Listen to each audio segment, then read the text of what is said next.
Hi, this is the Daily Design with Denise Mathew, the place to get human design microbursts of information, discussions, and energy alerts that can help you navigate an unpredictable world.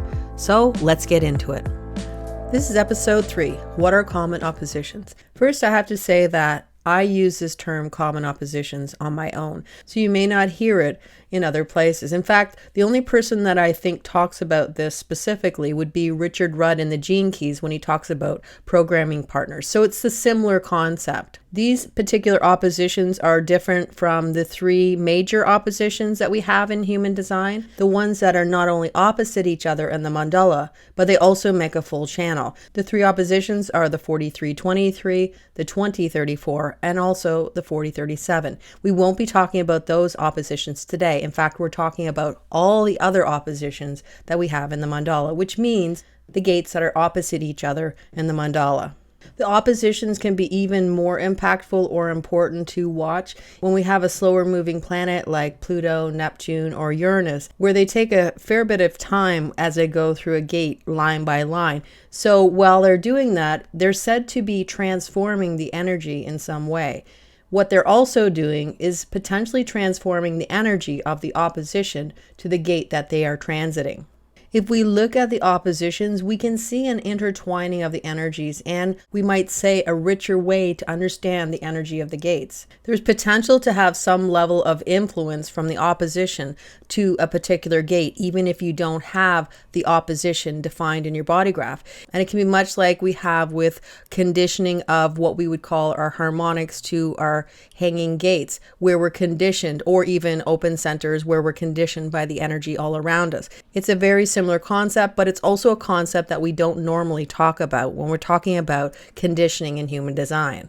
Conditioning is where we have a particular hanging gate or we have an open center, and the harmonic for the gate might be an energy that we feel as though it's ours, although we know that it's transient energy.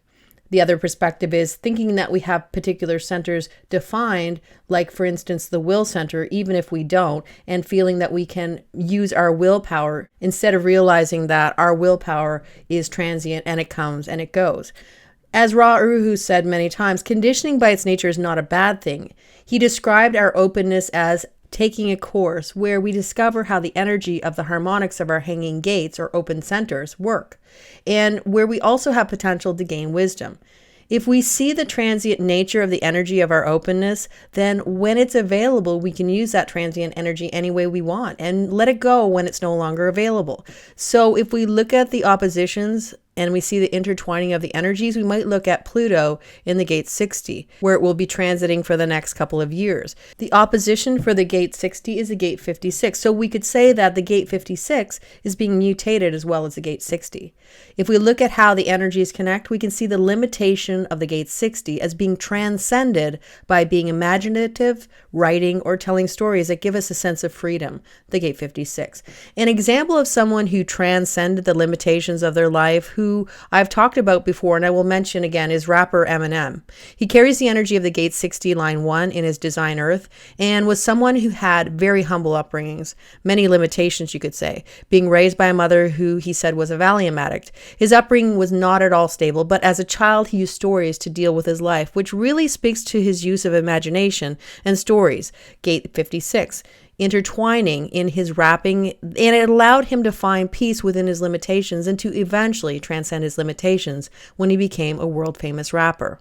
As I said before, Richard Rudd calls the oppositions programming partners. In his book, The Gene Keys, his definition was 2 gene keys that are holographically bonded together through opposition. In other words, they are exact mirror opposites, and each creates a biofeedback loop that reinforces the themes of those gene keys at every frequency. Keywords can be helpful to see how the energies may play out together. Richard Rudd has a really nice connection with the gate 41 and 31. Anticipation is the gate 41 and leadership is the gate 31. And he says that the greatest leaders are those who build upon the past and anticipate what is coming. Likewise, people with the gift of anticipation are naturally held up as leaders. So you might want to check out your oppositions and see how they interact with your body graph. This is the Daily Design with Denise Mathew. Thank you for being here. Until next time, take care, and I'll see you again soon.